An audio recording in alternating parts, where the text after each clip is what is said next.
Assalamualaikum warahmatullahi wabarakatuh. Halo Sobat Omnas, selamat datang kembali di channel YouTube Catatan Omnas. Pada video kali ini kita akan membahas materi perkuliahan Sistem Operasi pertemuan 4 dengan pokok bahasan penjadwalan proses lanjutan. Nah, materi kali ini masih berhubungan dengan materi yang sebelumnya, yaitu di pertemuan 3 ya. Adapun subpokok bahasan kita kali ini adalah sebagai berikut.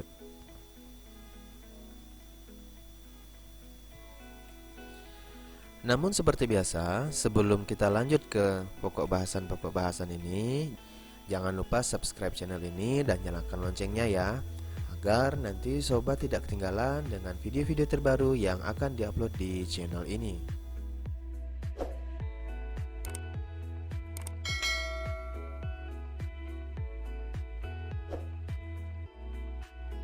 Baik, kita masuk ke pokok bahasan pertama di materi pertemuan 4 ini, yaitu algoritma penjadwalan proses terpendek dipertamakan premsi. Jenis penjadwalan ini adalah penjadwalan dengan prioritas dan dengan premsi. Jadi pada algoritma ini nantinya akan terdapat prioritas dan diberikan pula premsi. Adapun ketentuan-ketentuannya adalah prioritas diberikan berdasarkan pendeknya sisa proses. Nah, jadi yang dihitung adalah pendeknya sisa proses dari proses-proses yang diantrikan. Kemudian kriteria berikutnya adalah diperhatikan saat proses tiba dan saat proses selesai, di mana nantinya akan diberikan prioritas kepada antrian-antrian yang tiba terlebih dahulu, dan dilihat juga saat selesainya agar nanti dapat ditentukan prioritas dan premsi yang akan diberikan pada saat proses berjalan. Kemudian kriteria yang berikutnya adalah menghitung lama sisa proses dari semua antrian proses yang ada.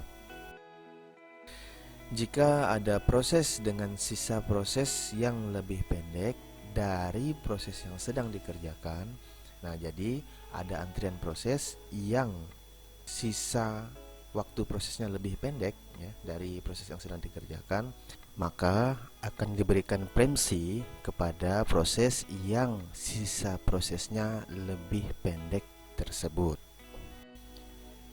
Baik, untuk lebih jelasnya mari kita perhatikan contoh kasus berikut agar lebih mudah dipahami ya.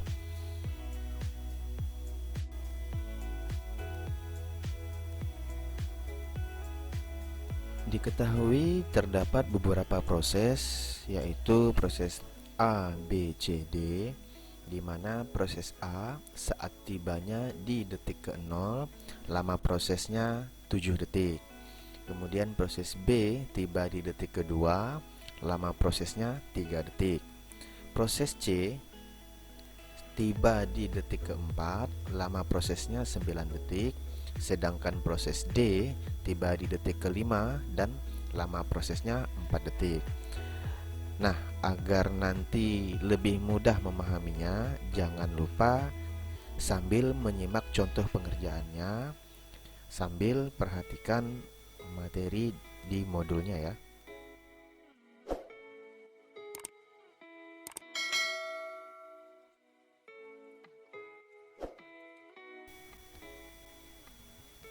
Baik, perhatikan barisan proses berikut. Nah, tadi sudah kita ketahui bahwa proses yang pertama tiba itu adalah proses A ya, dimana proses A ini tibanya di detik ke-0. Maka tentu saja pada saat itu proses A langsung dieksekusi ya.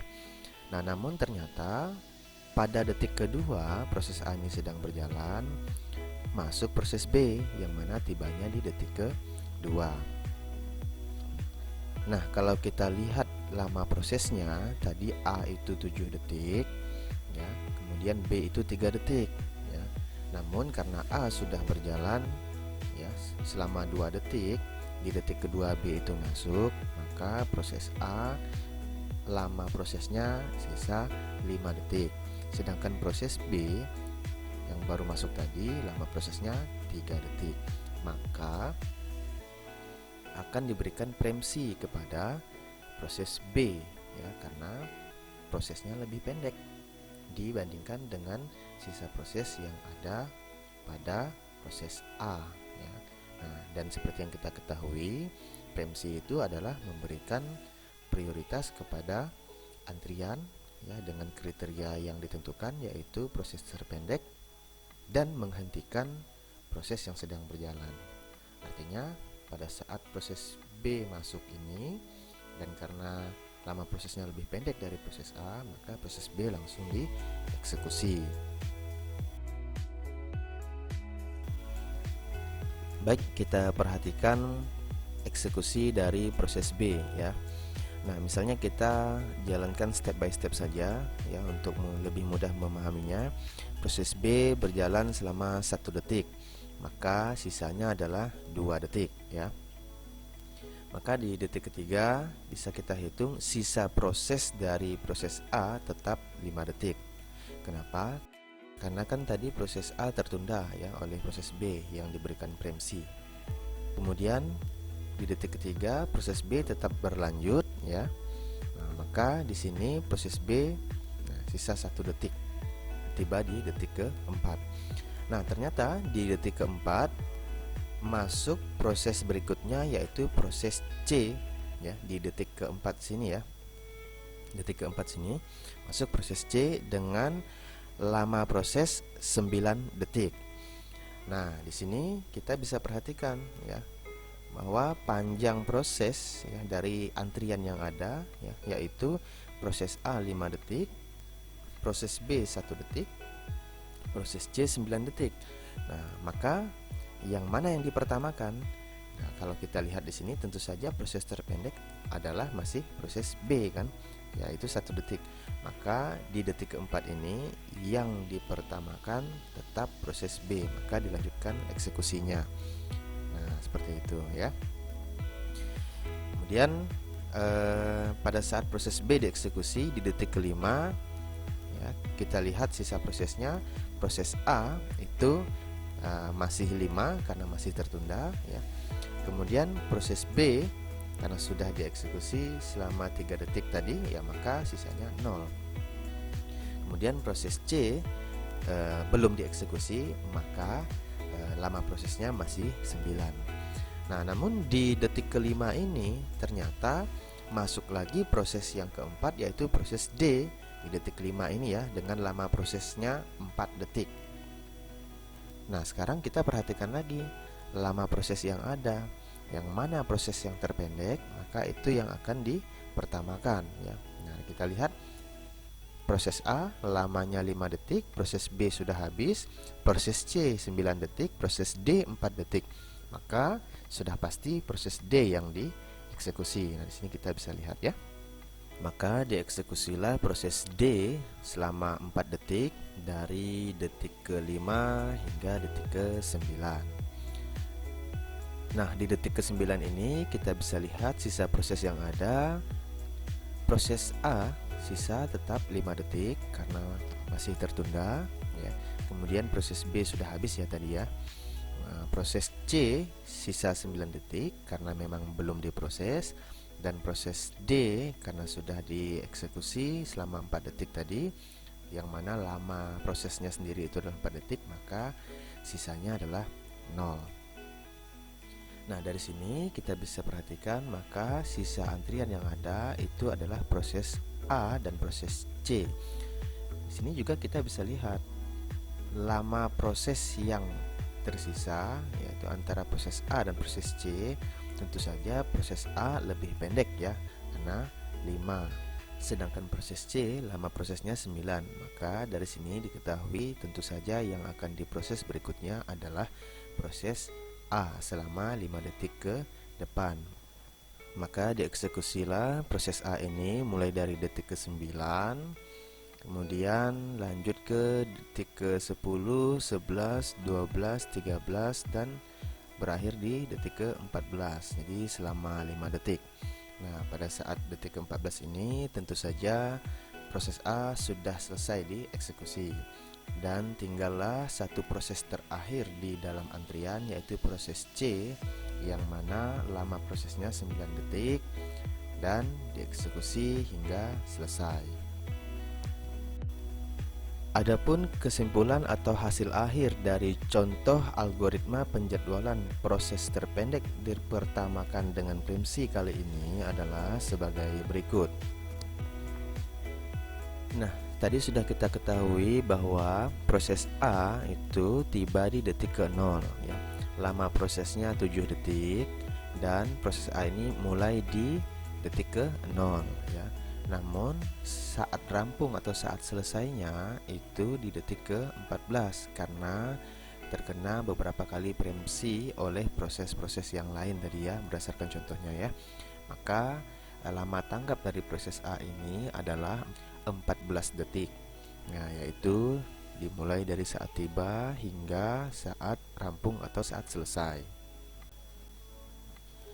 Kemudian proses yang kedua adalah proses B. Proses B ini sudah diketahui tadi ya, tiba di detik kedua, lama prosesnya 3 detik.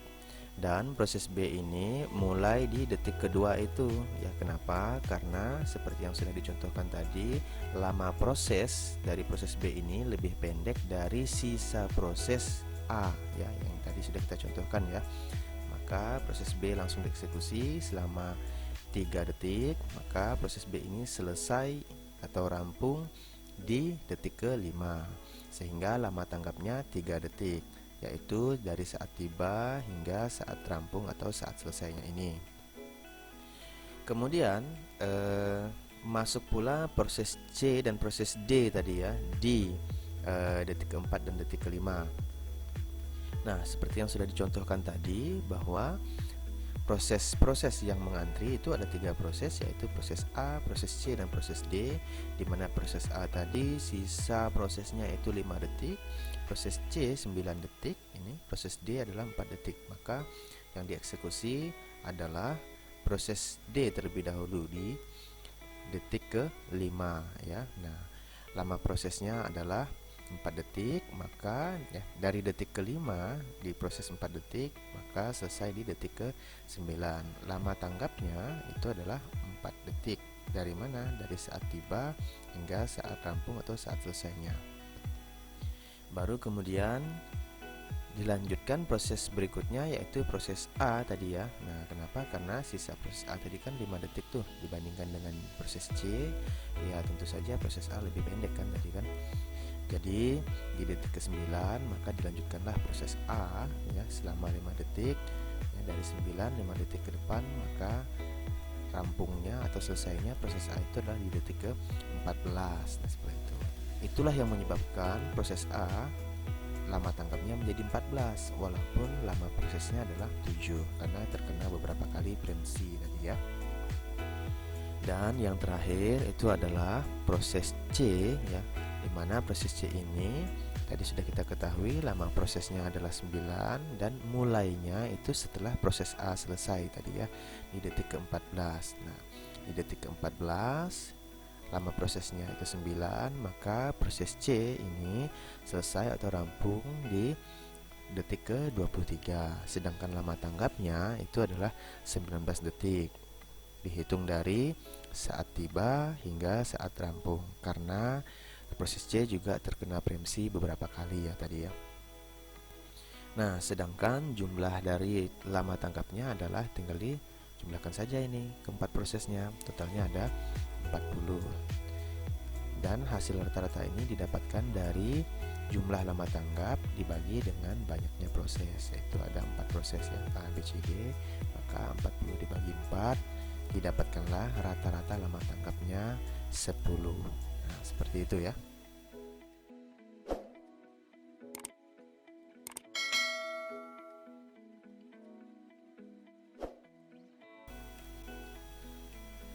Baik, kita lanjut ke pokok bahasan berikutnya, yaitu algoritma penjadwalan rasio penalti tertinggi dipertamakan. Algoritma penjadwalan ini adalah algoritma dengan prioritas tanpa preemsi. Adapun kriterianya adalah prioritas ditentukan berdasarkan besarnya nilai rasio penaltinya. Kemudian dalam algoritma penjadwalan ini tetap mendahulukan proses yang terpendek.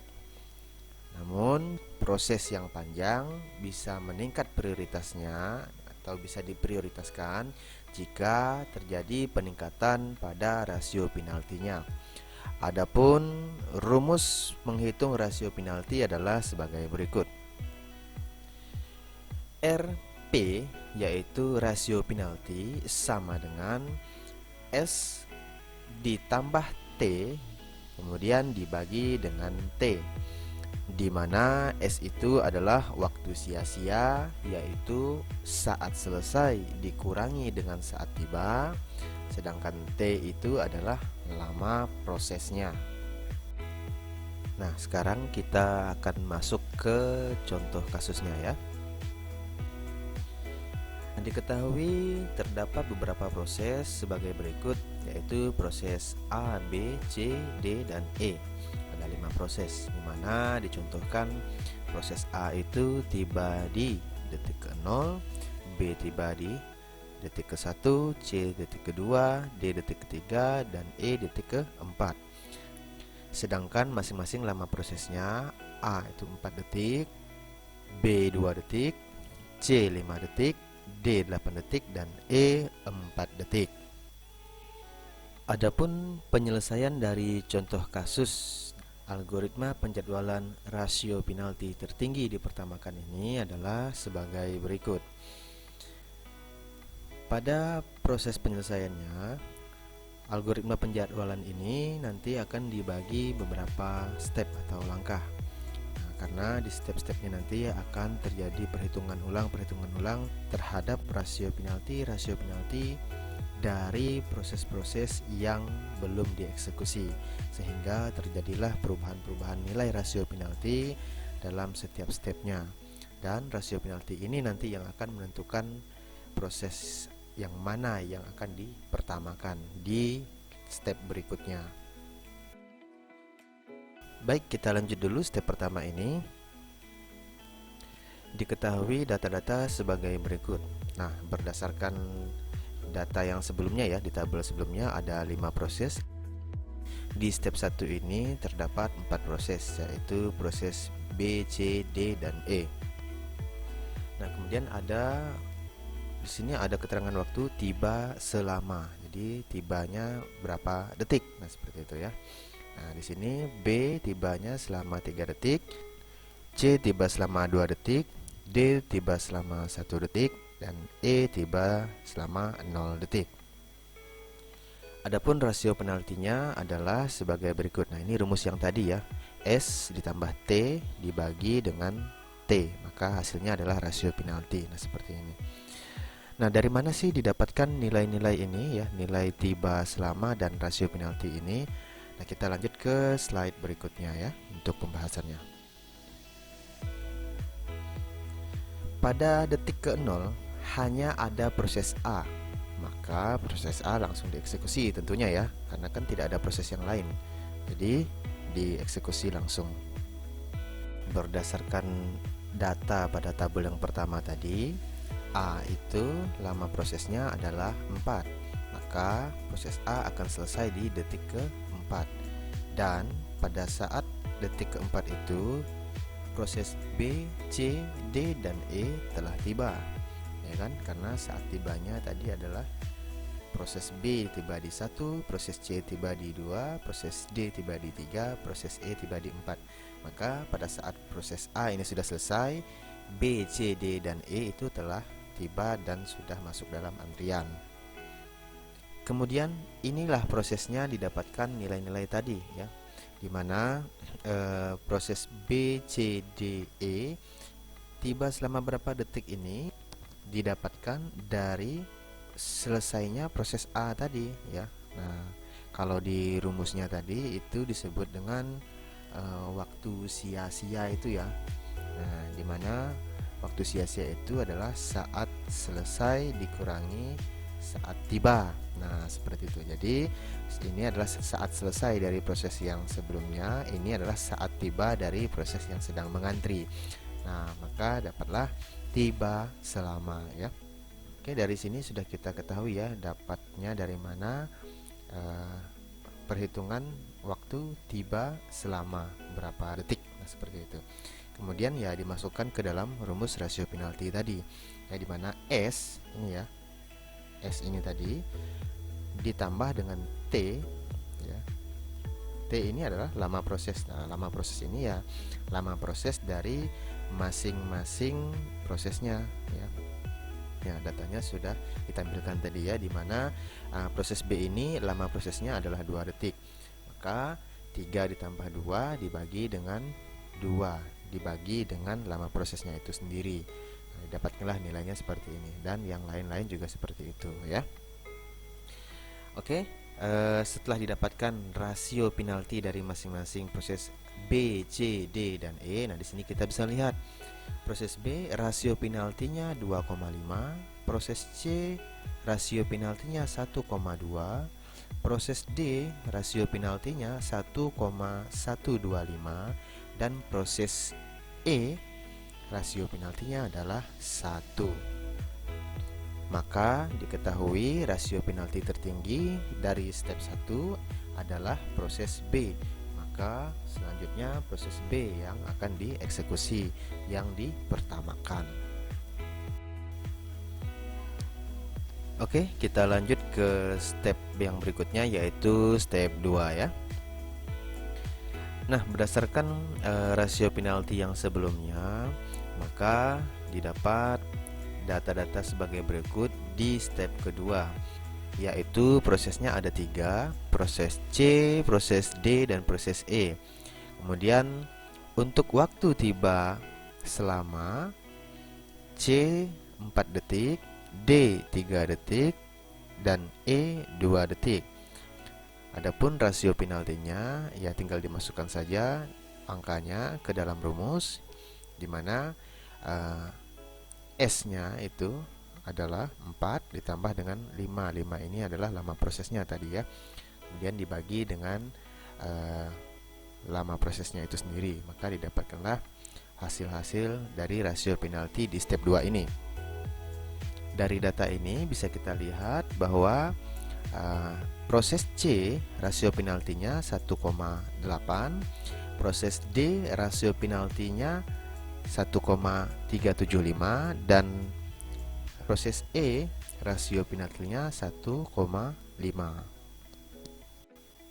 Nah, di step 2 ini juga terlihat bahwa ya nilai rasio penalti dari proses E itu ternyata lebih tinggi dibandingkan nilai rasio penalti proses D, dimana di step 1 tadi rasio penalti proses D lebih tinggi ya dibandingkan dengan rasio penalti proses E. Nah, seperti itu. Jadi hal ini bisa saja terjadi karena memang di setiap stepnya nanti akan dilakukan perhitungan ulang terhadap rasio penaltinya. Jadi nilainya pasti akan berubah-ubah ya mengikuti perhitungan yang berikutnya. Baik, kita lanjutkan terlebih dahulu ya. Di detik ke-6 proses A dan B sudah selesai, di mana ya proses A kan tadi sudah selesai di detik ke-4 ya, pastilah di detik ke-6 dia juga sudah selesai. Nah, untuk menghitung rasio penalti pada step 2 ini adalah sebagai berikut. Nah, sebenarnya sama saja dengan step pertama tadi ya. Bedanya di step kedua ini saat selesai yang digunakan itu adalah saat selesai proses yang terakhir, yaitu saat selesai dari proses B, di mana proses B ini selesainya pada detik ke-6. Maka detik ke-6 inilah yang digunakan untuk perhitungan tiba selama. Oke, kita lakukan perhitungannya ya. Jadi tiba selama ini kita dapatkan dari saat selesai proses terakhir dikurangi dengan saat tiba dari proses yang akan dihitung rasio penaltinya, dimana tadi sudah kita ketahui bahwa proses C tiba di detik ke-2, proses D tiba di detik ketiga, proses E tiba di detik keempat. Maka tinggal dihitung saja langsung ya. Saat selesai proses terakhir yaitu 6 dikurangi dengan 2, maka dapatlah hasilnya 4 detik. Nah, di sini ya, 6 dikurangi 3 ya dapatnya 3 detik. 6 dikurangi 4 dapatnya 2 detik. Kemudian hasil dari perhitungan ini sama seperti yang tadi, langsung dimasukkan ke rumus perhitungan rasio penaltinya, di mana S itu tiba selama atau waktu sia-sia di dalam rumusnya tadi ya. Ini 4 ditambah dengan lama prosesnya ya, lama waktu prosesnya. Berdasarkan data yang ditampilkan di awal tadi ya, proses C ini lama prosesnya adalah 5 detik. Nah, kemudian ditambahkan, setelah ditambahkan dibagi dengan waktu lama prosesnya itu sendiri, maka didapatkanlah hasil rasio penaltinya. Nah, dan seterusnya ya untuk proses-proses yang berikutnya. Nah, di sini kita dapatkan hasilnya. Untuk proses C rasio penaltinya 1,8, proses D rasio penaltinya 1,375, proses E rasio penaltinya itu adalah 1,5. Nah, berdasarkan hasil perhitungan rasio penalti pada step 2 ini, maka diketahui rasio penalti tertinggi itu adalah di proses C, yaitu 1,8. Karena proses C rasio penaltinya yang tertinggi, maka proses C lah yang akan dieksekusi yang dipertamakan berikutnya. Kemudian kita lanjut lagi ke step berikutnya, yaitu step 3, di mana step 3 ini sisa proses yang terdapat di dalam antrian adalah proses D dan E. Nah, di sini ditampilkan bahwa proses D dan E memiliki waktu tiba selama atau waktu sia-sia tadi sebesar 8 dan 7 detik. Adapun nilai ini didapatkan dari hasil perhitungan sebagai berikut. Pada detik ke-11, proses A, B, dan C sudah selesai. Dari mana diketahui selesainya pada detik ke-11? Nah, ini didapatkan dari lama proses yang sudah berlangsung tadi ya, di mana seperti yang sudah kita ketahui bahwa proses A memiliki waktu lama proses selama 4 detik, proses B 2 detik, dan proses C 5 detik. Maka jika dijumlahkan kan jadi 11 detik tuh. Jadi ketiga proses ini tentu saja sudah selesai di detik ke-11. Karena itu, detik ke-11 inilah yang akan kita gunakan menjadi saat selesai pada proses perhitungan waktu tiba selama atau waktu sia-sia di step 3 ini. Nah, mari kita hitung ya. Saat selesai dari proses yang terakhir dikurangi dengan saat tiba dari proses yang sekarang, yaitu proses D, maka didapatkanlah hasilnya waktu tiba selama atau waktu sia-sia sama dengan 8. Kemudian untuk proses E ya sama ya. Jadi saat selesai proses terakhir dikurangi dengan saat tiba dari proses E itu sendiri, maka didapatkan hasilnya waktu tiba selama atau waktu sia-sia sama dengan 7. Nah, hasil ini ya kita masukkan lagi ke dalam rumus rasio penalti, di mana rumus rasio penalti itu adalah waktu sia-sia hasil perhitungan ini itu ditambahkan dengan lama proses dari proses yang sedang mengantri ya, kemudian dibagi dengan lama waktu proses itu sendiri. Nah, seperti itu ya.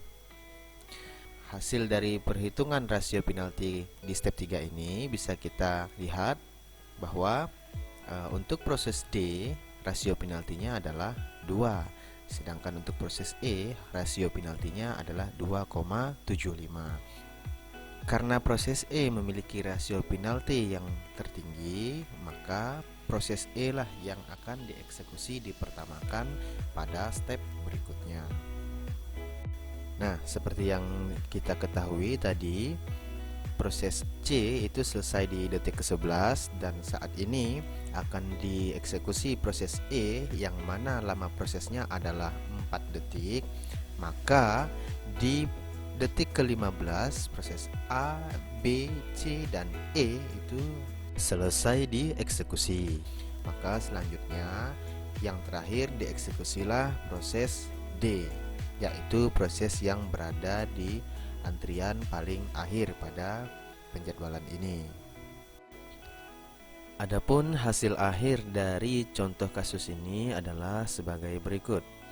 Nah, ini tadi seperti yang sudah kita eksekusi sama-sama ya. Kita ketahui bahwa terdapat 5 proses, yaitu A, B, C, D, dan E, di mana masing-masing proses ini saat tibanya mulai dari detik ke-0, 1, 2, 3, dan 4. Lama prosesnya masing-masing juga sudah kita ketahui ya. Nah, tadi sudah kita eksekusi, di mana proses A ini tiba di detik ke-0 langsung mulai pada saat itu juga, karena tidak ada proses lain yang tiba di waktu yang sama ya. Nah, kemudian karena lama prosesnya adalah 4, maka proses A tiba di 0, rampungnya atau selesainya di detik ke-4. Lama tanggapnya ya 4 karena tiba di 0, selesai di 4. Kemudian proses yang kedua yaitu proses B, lama prosesnya adalah 2 ya. Kemudian mulainya di detik ke-4 karena menunggu setelah proses A selesai tadi ya, dan berdasarkan rasio penaltinya memang proses B tadi dimulai setelah proses A ya. Mulai di detik ke-4, lama proses 2, maka selesai atau rampungnya di detik ke-6. Lama tanggapnya 5 detik. Kenapa? Karena proses B ini tibanya di detik pertama, selesai atau rampungnya di detik ke-6, maka lama tanggapnya itu adalah 5 detik. Kemudian proses yang ketiga yaitu proses C yang tiba di detik kedua. Ini lama prosesnya adalah 5. Kemudian mulainya dari detik ke-6. Kenapa? Karena berdasarkan rasio penaltinya tadi, proses C ini mulai setelah proses B selesai kan. Nah, jadi mulai setelah proses B selesai. Proses B selesainya di detik ke-6, maka proses C mulai di detik ke-6. Lama prosesnya 5 detik, maka selesai di detik ke-11. Lama tanggapnya 9. Kenapa? Karena proses C ini tiba di detik kedua, selesai di detik ke-11, maka lama tanggapnya 9 detik. Kemudian yang keempat yaitu proses E ya. Kenapa? Karena tadi sudah dihitung rasio penaltinya ternyata lebih tinggi dibanding rasio penalti yang dimiliki oleh proses D tadi ya.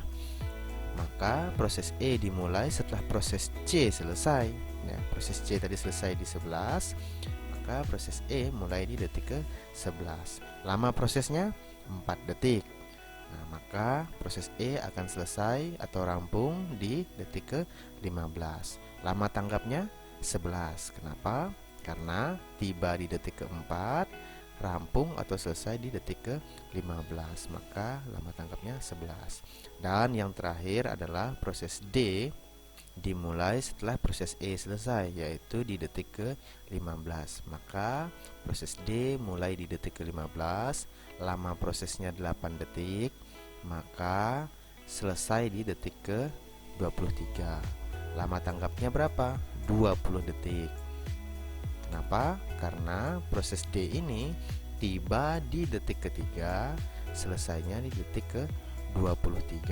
Maka lama tanggapnya selama 20 detik. Nah, seperti biasa, jumlah lama tanggap ini ya hasil penjumlahan dari semua lama tanggap dari proses yang ada ya. Kemudian rata-ratanya adalah jumlah lama tanggap ini dibagi dengan jumlah proses yang ada, yaitu 5 proses. Maka 49 dibagi 5 hasilnya 9,8. Adapun barisan prosesnya adalah sebagai berikut. Nah, ini sebenarnya sama ya seperti tabel sebelumnya. Ini adalah salah satu cara untuk memahami bagaimana proses eksekusi dari antrian proses-proses yang kita contohkan pada algoritma penjadwalan kali ini. Oke, seperti yang sudah kita ketahui tadi ya, proses A itu tiba di detik ke-0 dan lama prosesnya adalah 4. Karena tidak ada antrian lain yang tiba pada saat itu, maka proses A langsung dieksekusi ya selama 4 detik itu ya, sesuai dengan lama prosesnya. Kemudian proses B itu tiba di detik ke-1 tadi ya, dan lama prosesnya adalah 2, dan hasil perhitungan dari rasio penaltinya tadi memang proses B dieksekusi setelah proses A ya. Maka langsung dilanjutkan eksekusinya dari detik ke-4 hingga detik ke-6 karena hanya selama 2 detik. Kemudian proses C yang tiba di detik kedua berdasarkan perhitungan rasio penaltinya tadi dilaksanakan setelah proses B selesai ya. Nah, kemudian lama prosesnya itu adalah 5 detik, maka dieksekusi di detik ke-6 setelah proses B selesai tadi. Selama 5 detik, maka selesai di detik ke-11. Dan proses berikutnya adalah proses E ya, bukan proses D. Kenapa? Karena berdasarkan perhitungan rasio penaltinya tadi, ternyata rasio penaltinya lebih tinggi dibandingkan dengan rasio penalti yang dimiliki oleh proses D. Maka proses E dieksekusi terlebih dahulu. Lama prosesnya adalah 4 detik, maka dimulai dari detik ke-11 selesai di detik ke-15. Dan yang terakhir barulah dieksekusi proses D karena memiliki rasio penalti yang paling rendah tadi ya. Dan lama prosesnya adalah 8 detik. Dimulai dari detik ke-15 maka selesai di detik ke-23.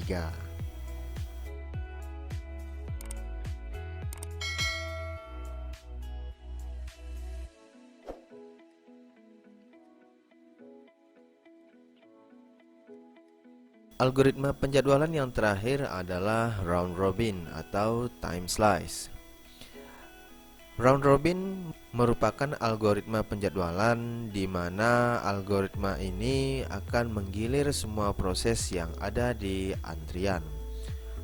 Algoritma penjadwalan ini merupakan algoritma penjadwalan yang tanpa prioritas, namun dengan preemsi. Setiap proses nantinya akan dieksekusi secara bergilir, yang mana setiap proses nantinya akan diberikan time slice atau disebut dengan kuantum waktu. Nah, kuantum waktu ini merupakan waktu yang digunakan oleh prosesor untuk melayani masing-masing proses tersebut. Prosesor nantinya akan melayani proses berdasarkan antriannya ya, karena tanpa prioritas ya. Kemudian prosesor nantinya akan melayani setiap proses itu sesuai dengan kuantum waktunya masing-masing. Nah, sekali lagi pada penjadwalan ini tidak ada proses yang diprioritaskan ya. Semua proses mendapatkan pembagian waktu yang sama, yaitu time slice atau yang disebut dengan kuantum waktu. Baik, sekarang kita masuk ke contoh kasusnya agar nanti dapat lebih mudah dipahami konsep dari algoritma penjadwalan round robin atau time slice ini ya. Oke, di sini dicontohkan terdapat 5 proses A, B, C, D, dan E, di mana proses A tiba di detik ke-0, proses B tiba di detik kedua, proses C tiba di detik ke-5, proses D tiba di detik ke-6, dan proses E tiba di detik ke-7.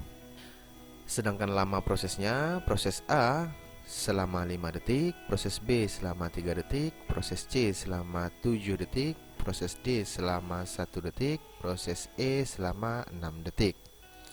Nah, kemudian dicontohkan kuantum waktu yang disediakan oleh prosesor itu adalah 3 detik. Nah, ini contoh ya. Misalnya nanti ingin menggunakan time slice atau kuantum waktu yang berbeda, ya silahkan saja ya. Ini kita contohkan time slice-nya atau kuantumnya sebesar 3 detik. Oke, kita langsung kerjakan saja contoh kasus dari algoritma penjadwalan round robin ini ya. Berikut adalah barisan proses yang nantinya akan kita gunakan dalam menyelesaikan contoh kasus ini ya. Tadi sudah kita ketahui terdapat 5 proses, yaitu proses A, B, C, D, dan E dengan saat tiba dan lama prosesnya masing-masing. Nah, sekali lagi harus diingat bahwa algoritma penjadwalan round robin ini adalah algoritma tanpa prioritas ya. Jadi semua proses yang masuk dalam antrian penjadwalan ini akan diproses berdasarkan antriannya ya, jadi tidak ada prioritas. Namun nanti akan dikerjakan berdasarkan kuantum waktu atau time slice yang diberikan ya. Oke, kita langsung aja. Diketahui tadi proses A tiba di detik ke 0 ya, di detik ke 0, kemudian lama prosesnya adalah 5 detik. Kemudian kuantum waktu yang diberikan adalah 3 detik. Nah, karena proses A ini tiba di detik 0, maka langsung diproses saja selama berapa? Selama 3 detik. Oke, selama 3 detik, maka proses A sisa 2 detik lama prosesnya ya. Nah, seperti itu karena sudah dieksekusi di 3 detik pertama sesuai dengan kuantum waktu yang diberikan. Kemudian pada saat proses A dieksekusi ini ya, di kuantum yang pertama, sebenarnya di detik kedua itu proses B sudah tiba ya, dengan lama proses 3 detik. Karena proses B tiba di detik kedua, sedangkan proses A selesai di detik ketiga, maka setelah proses A selesai, proses B diberikan prem C. Sehingga sebelum proses A dilanjutkan nantinya, proses B akan dieksekusi terlebih dahulu. Karena proses A itu kan selesainya di detik ketiga sesuai dengan kuantumnya itu kan. Nah, sedangkan proses B masuk di detik kedua. Nah, itulah sebabnya proses B diberikan prem C sehingga dikerjakan terlebih dahulu. Oke, kita eksekusi proses B selama 3 detik. Maka dari detik ketiga selesai di detik ke-6. Karena lama proses dari proses B ini 3 detik, maka proses B langsung selesai ya. Jadi sisanya 0 detik. Kemudian di detik ke-5 sebenarnya sudah masuk lagi proses berikutnya, yaitu proses C yang tiba di detik ke-5. Lama prosesnya 7 detik. Namun karena proses A tadi kan masih ada sisa 2 detik ya. Nah, proses A tadi masih ada sisa 2 detik dan tibanya kan sebelum proses C tadi kan. Maka sisa proses A ini yang dieksekusi terlebih dahulu. Kenapa? Ya karena memang tidak ada prioritas. Jadi dieksekusi sesuai masuknya antrian-antrian ini. Nah, seperti itu ya. Oke, perlu diingat bahwa kuantum waktu yang diberikan adalah 3 detik. Namun proses A ini sisa lama prosesnya adalah 2 detik ya. Maka di detik kedua kuantum yang ketiga, proses A sudah selesai dieksekusi. Namun kuantum yang ketiga ini masih ada sisa waktu 1 detik. Maka bisa dieksekusi antrian proses yang berikutnya selama 1 detik, yaitu proses C. Nah, dimana proses C tadi kita ketahui tiba di detik ke-5. Namun karena proses A tadi masih belum selesai dan proses A memang tiba sebelum proses C, maka sebelum proses C dieksekusi, diselesaikan dulu proses A tadi ya, sehingga proses A sudah selesai dieksekusi, barulah dieksekusi proses C ini. Nah, sekali lagi sisa waktu dari kuantum yang ketiga ini adalah 1 detik. Maka proses C dieksekusi hanya 1 detik saja di kuantum yang ketiga ini. Sehingga proses C yang tadinya lama prosesnya adalah 7, sekarang sisa lama prosesnya adalah 6 detik. Pada saat proses C ini sedang dieksekusi tadi, sebenarnya di detik ke-6 itu sudah masuk lagi proses yang berikutnya, yaitu proses D ya. Jadi proses D ini tiba di detik ke-6 dengan lama proses 1 detik. Nah, karena algoritma round robin ini tidak memiliki prioritas dan proses-proses dieksekusi berdasarkan antriannya tadi, Setelah dieksekusi proses C di kuantum ketiga tadi, maka proses D langsung dieksekusi di kuantum yang keempat, ya. Dan proses D ini karena lama prosesnya hanya 1 detik saja, maka detik pertama di kuantum keempat ini digunakan untuk mengeksekusi proses D itu saja. Nah, berarti sisa 2 detik kan kuantumnya, maka itu akan digunakan untuk mengeksekusi proses berikutnya. Nah, proses berikutnya itu proses yang mana? Proses berikutnya tentu saja adalah proses yang tiba setelah proses D tersebut, di mana diketahui bahwa proses itu adalah proses E yang tiba di detik ke-7. Nah, proses E ini lama prosesnya adalah 6 detik, ya. Kemudian karena proses E ini berada di kuantum keempat, yang mana 1 detiknya sudah digunakan untuk mengeksekusi proses D tadi, maka sisa waktu yang ada di kuantum 4 adalah 2 detik. Jadi proses E akan dieksekusi selama 2 detik saja. Maka sisa lama proses E adalah 4 detik. Nah, sekarang tersisa 2 antrian proses, yaitu proses E sisa 4 detik dan proses C sisa 6 detik. Nah, proses mana yang akan dieksekusi berikutnya? Karena proses E baru saja dieksekusi, maka tentu saja yang akan dieksekusi berikutnya adalah proses C. Karena kuantum waktu yang disediakan adalah 3 detik, maka proses C akan dieksekusi selama 3 detik, sehingga sisa lama proses C adalah 3 detik. Kemudian dilanjutkan lagi dengan proses E, karena proses C baru saja dieksekusi, jadi sekarang giliran proses E, ya. Begitulah skema kinerja algoritma penjadwalan round robin, jadi berganti-gantian. Oke, sama seperti sebelumnya, kuantum waktu yang disediakan adalah 3 detik, maka proses E juga akan dieksekusi selama 3 detik. Maka sekarang sisa waktu lama proses E adalah 1 detik. Lanjut bergantian lagi, sekarang giliran proses C, di mana sisa lama waktu proses C adalah 3 detik, maka di kuantum berikutnya ini proses C akan dieksekusi selama 3 detik. Berarti proses C sekarang sisa 0 detik atau dikatakan sudah selesai dieksekusi. Dan yang terakhir tentu saja proses E yang dieksekusi di kuantum waktu berikutnya yang disediakan yaitu 3 detik. Karena sisa waktu lama proses E itu 1 detik, maka tentu saja proses E selesai dieksekusi di kuantum waktu yang terakhir ini.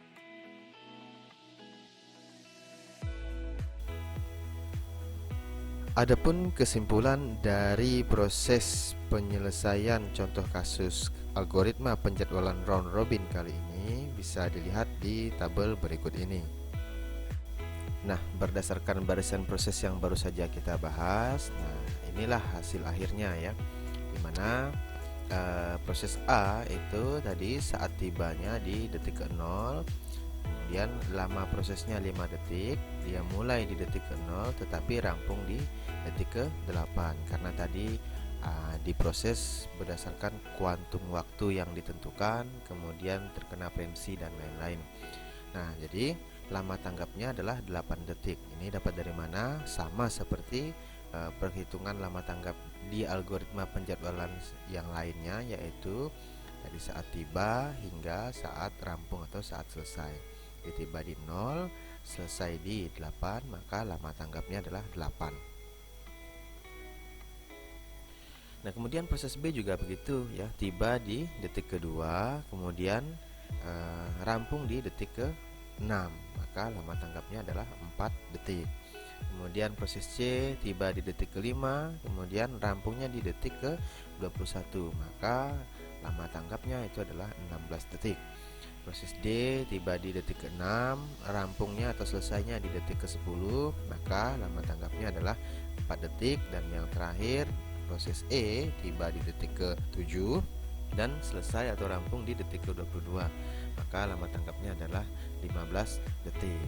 Nah, jumlah dari lama tanggap ya tinggal ditambahkan saja semua ini, maka didapatlah hasilnya 47. Dan rata-rata dari lama tanggapnya ini adalah jumlah ini dibagi dengan banyaknya proses yang ada. Jadi 47 dibagi dengan 5, maka hasil rata-ratanya adalah 9,6.